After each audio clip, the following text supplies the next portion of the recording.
Ma'am, हम sure कि आपने अलग अलग एनिमल से कनेक्ट किया होगा और बिल्कुल। सब एनिमल्स की एनर्जी बहुत डिफरेंट होती है, पर लोगों बिल्कुल। का ना एक मिसकंसेप्शन है कि वो बोलेंगे डॉग ज़्यादा अच्छे होते हैं, लॉयल होते हैं, कैट्स बड़ी डेंजरस होती हैं।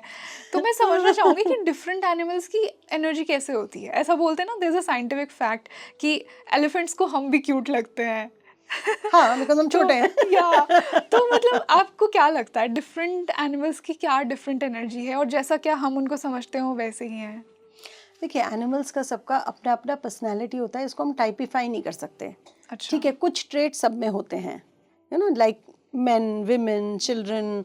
और हम कल्चर की बात करें कि यू विल सी ओके, अगर आप डाउन साउथ जाओगे तो लोग इस तरह से कपड़े पहनते हैं या इस तरह की उनकी पर्सनैलिटी है। नॉर्थ में people dress up like that. So ठीक है, हमने एक लोकेशन स्पीशीज वाइज उनको एक उसमें डाला है कैटेगरी में, बट उसमें भी बड़ा मजा। Cats are also individuals. Some cats are very affectionate, some do not like to be touched, some dogs love hugging, some dogs do not like to be cuddled at all. So ये क्या है, ये उनका अपना personality है, हम इसको generalise नहीं कर सकते। अच्छा। इसीलिए जब हम किसी भी एनिमल के साथ कनेक्ट करते हैं तो हम कनेक्ट करते हैं ब्लैंक स्लेट की तरह। इसीलिए मैं पूछती भी नहीं कि आपके पास, I only know it's a dog, I will never ask you कि आपका लैब है, कि आपके पास हस्की है या आपके पास शिट्जू है कि क्या है, क्योंकि हमने एक वो टाइप्स बना रखे हैं कि अगर लैब है तो अफेक्शनेट होगा, हस्की है तो जंपी होगा, जर्मन शेपर्ड है तो बाक करके ग्राउल कर सकता है। सो हम उसमें जाते ही नहीं हैं। एनिमल्स की अपनी अपनी यूनिक पर्सनालिटी होती है। You will see labs who can growl and bite also. You will see labs who will come and lie down on your feet also. You will see a cat who's sitting in your lap and a cat who will scratch you also. So it depends upon how you are interacting with the animal and the personality of the animal also. So इसको कहना कि एक animal इस तरह का होगा, ये possible नहीं है। एलिफेंट्स, सब तरह के एलिफेंट्स होते हैं। Some elephants are very gentle and calm and some can really make you run for your life also. So it depends हमारी एनर्जी कैसी है ना उनके साथ अच्छा। इंटरैक्ट करते समय। अब एक आदमी जो पहले ही अपने दिमाग में सोच के बैठा है cats are not nice, what do you think? Cat is very intuitive, she will say oh you don't consider me nice, I am not going to come to you. वो आपको पढ़ रहे हैं ना, वो हमारी एनर्जी वो सेंस कर आपकी रहे हैं। एनर्जी रीड करते हैं ना। तो मैम, ऐसा बोलते हैं ना कि कुछ लोग कि मैं तो बस खुद को प्रोटेक्ट कर रहा हूँ, एनिमल्स कैन बी डेंजरस, वो हमें कभी भी अटैक कर देंगे। तो ये बोल के वो एनिमल्स को एक नेगेटिव उसमें रखते हैं कि I am being protective, animals are animals. तो आपके अकॉर्डिंग क्या होगा कि एनिमल्स आर मोर डेंजरस और humans are more dangerous? I would say it's very situational. मैं किसी को भी ये नहीं कहूँगी कि ये डेंजरस है ज़्यादा है और ये कम डेंजरस है, but what I want to say is कि जैसे आपने एक ये बना लिया कि a dog always will bite. Why I am scared? Because a dog will bite. Because a dog can bite. Then I should be very scared of humans. They can shout, they can kill. अब हमारे बीच में ऐसे भी लोग हैं ना जो who can kill another person, जो गुस्सा हो जाते हैं. We are also surrounded by different kind of people, ना? So that does not typify that all people are bad or all animals are bad. Or I would say these they are bad or they are good. इसको मैं ऐसे समझती हूँ कि अगर मुझे डर है, मैं अपने fear पे ऑपरेट कर रही हूँ कि मुझे डर है कि मुझे कुत्ता ना काट ले, इसलिए मैं पहले से सारा प्रोटेक्शन लगा के चल रही हूँ कि मैं कुत्ते के पास भी नहीं जाऊंगी, कुत्ता देखूंगी तो चिल्लाऊंगी, उसको गार्ड को बुलाऊंगी, कहूंगी भगाओ भगाओ इसको भगाओ। We do all that, why? Because we are trying to protect ourselves. और जब एनिमल भी अगर आपके साथ रिएक्ट कर रहा है, अगर आपको कोई कुत्ता काट रहा है या कोई कुत्ता ऐसे जने के पास आ रहा है, वो आपका फियर सेंस कर रहा है ना। आपने ऑलरेडी ही इतना फियर अपना बढ़ा लिया कि वो बेचारा बैठा हुआ भी है ना, कि अगर आप उसके पास से निकल रहे हो आपकी एनर्जी इतनी ओवरबेरिंग है कि उसको अनकंफर्टेबल कर रही है।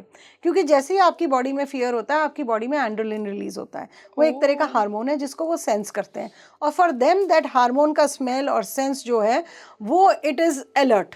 कि अलर्ट, वो बिल्कुल वही वाली बात है, वो लंगूर की और जंगल वाली बात है कि शेर is out and now it is a time to alert everybody. So वो वही वाला प्रोटेक्शन मोड में वो चले जाते हैं। तो हमारा फियर उन्हें अलर्ट कर देता है। आपका फियर उनको अलर्ट करता है टू रिएक्ट। अब रिएक्शन दो तरह का होता है। Whenever animals go into their protected mode और सर्वाइवल मोड जिसे हम कहेंगे, तो या तो वो फियर का रिस्पॉन्स है या फ्लाइट का रिस्पॉन्स है। फियर है तो अटैक करेंगे, फ्लाइट है तो भाग जाएंगे। अब वो अगर या तो उनको नहीं समझ में आ रहा होगा तो या तो वो उठ के चले जाएंगे, वहाँ से भाग जाएंगे, और अगर आपकी एनर्जी बहुत ओवरवेलमिंग है और आपने ज़रा सा भी उसमें कुछ करा, सो दे विल रिएक्ट। सो आप देखेंगे ऐसे बहुत लोग होते हैं कि आराम से डॉग इज लाइंग डाउन, आप जा रहे हो आ रहे हो, किसी को कुछ नहीं कहते, because you are not giving your energy, you are not giving your attention there, neither you have any fear. Like not because I am an animal communicator, but ever since I was a small child also, मुझे किसी जानवर से डर नहीं लगता था, इसीलिए मैं हर जानवर को अप्रोच कर पाती थी, and I always got a very good response. मुझे कभी किसी से कोई नेगेटिव रिस्पॉन्स नहीं आया, कुत्ता हो, बिल्ली हो, घोड़ा हो, हाथी हो. You know, when I was growing up as a child, I grew up with elephants. मेरे फादर के जो मेरे ग्रैंड पेरेंट्स हैं, उनके यहाँ पे एक हाथी होता था, उसको हम सर्कस से बचा के लाए थे. हमारे रेस्क्यू मिशंस बचपन से बहुत रहे, हमने बहुत एनिमल्स रेस्क्यू करे. एक डियर था मेरे घर में, पेट डियर. वो कैसे आया? क्योंकि उसको हमने फील्ड से रेस्क्यू करा, जहाँ हमारे जो फील्ड्स थे, फार्म्स थे, खेत थे, वहाँ पे कटाई हो रही थी धान की, उसके बीच में वो आ गया था. तो वहाँ से उसको हम बचा के लाए थे, because there were these workers who wanted to cook and eat. So उसको वहाँ से सैल्वेज करा गया था, तो somebody got it for me. So animals सारे हमारे पास सब तरह के रहे हैं, और all these animals that I have lived with, like बहुत लोगों को डर लगता है कि अरे नहीं, इतना बड़ा बैल है, बैल को देख के लोग डर जाते हैं. You know, the moment they see that big hump kind of बैल, बड़ा सा, तो people will start getting scared. ओहो, ये क्या करेगा? कुछ नहीं करेगा. He is not going to do. वो बेचारा अपने रास्ते चल रहा है, उसे आपसे लेना एक नहीं, देना दो नहीं. आप ही पैनिक मोड में आ रहे हो, तो उसे लग रहा है यार यार इतनी एनर्जी है यहाँ पे फियर की, I need to protect myself. So it is most of the time it is our fear. Like आप जैसे बीज हैं, लोगों का क्या है, जैसी बैल्कनी में मधुमक्खी का छत्ता लगा नहीं तो बस भगाओ, तोड़ो, निकालो इसको जल्दी से. क्यों, क्या प्रॉब्लम है आपको? कुछ नहीं कर रही वो अपना काम कर रही हैं. आप बीज आर कहते हैं वर्ल्ड में, अगर आपने बीज खत्म कर दी, यूनिवर्स खत्म हो जाएगा, आपकी अर्थ खत्म हो जाएगी आपकी, because they are the pollinators of the universe. वो आपका पोलिनेशन कर रहे हैं. Bees have such a beautiful energy, high energy होती है, they are very high energy beings, और वो वाइब्रेट करते हैं एक हायर फ्रीक्वेंसी पे, and they bring heart healing. Bees का वो काम होता है. तो आप जो बी कीपर्स हैं, जो लोग मधुमक्खियों को के साथ काम करते हैं, आप there is lot of research, चाहिए ऑनलाइन पेपर्स हैं, साइंटिफिक पेपर्स डॉक्यूमेंटेड हैं ऑनलाइन, जहां आप देखेंगे कि बी कीपर्स का हार्ट अटैक का रेट सबसे कम है. Yes, I have read this. Because उनकी हार्ट हीलिंग जो है वो बीज की वाइब्रेशन और फ्रीक्वेंसी से होती है, जो वो बजिंग साउंड है. तो जब भी आपको डर लग रहा है और आपको लग रहा है कि हाँ मधुमक्खी का छत्ता है, डर लग रहा है, 5 मिनट वेट करिए, टेक 5 डीप ब्रेथ्स एंड से I am okay, I am absolutely fine, I am in a safe space, I am okay. जैसी आपकी एनर्जी काम डाउन होगी, आप उसके बैठे रहिए छत्ते के नीचे, वो आपको कुछ भी नहीं करेंगी. Really? Because they can sense. The more you panic, the more they panic. वो सेक्रेट ज्योमेट्री के साथ काम करते हैं, हायर इवॉल्व्ड बीइंग्स हैं. वो, उनको पता है, उनको अपना पर्पस पता है, यहाँ क्या करने आए हैं. That's the most beautiful part about animals. उनको अपने पर्पस में कोई एम्बिग्विटी नहीं है. उनका पर्पस बहुत क्लियर है कि वो लाइफ में यहाँ नीचे क्या करने आए हैं. We are the confused lot. Unlike humans. We are the confused lot जिनको अपना पर्पस नहीं समझ में आ रहा. Look at me. It took me so many years to understand my purpose.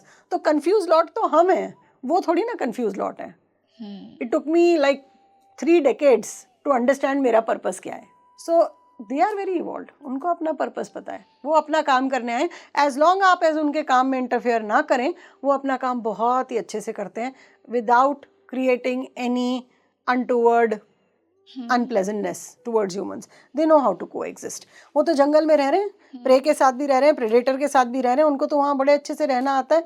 Piece है जंगल में, जो नीडेड है वो हो रहा है. आप एक शेर को देखें, उसने अपना शिकार कर लिया, खा के आराम से सो रहा है. उसके बाद उसे मतलब नहीं कि उसके डेन के पास बंदर खेल रहा है, या वो पानी पी रहा है, या क्या कर रहा है. उसी तालाब में सब पानी पीते हैं आके, उसी वाटर होल पे आते हैं, सब एक साथ पीते हैं. If the tiger is full, he is not interested in hunting. His job is to create that ecological balance. So ये एनिमल्स को तो बहुत अच्छे से सारी चीजें पता है.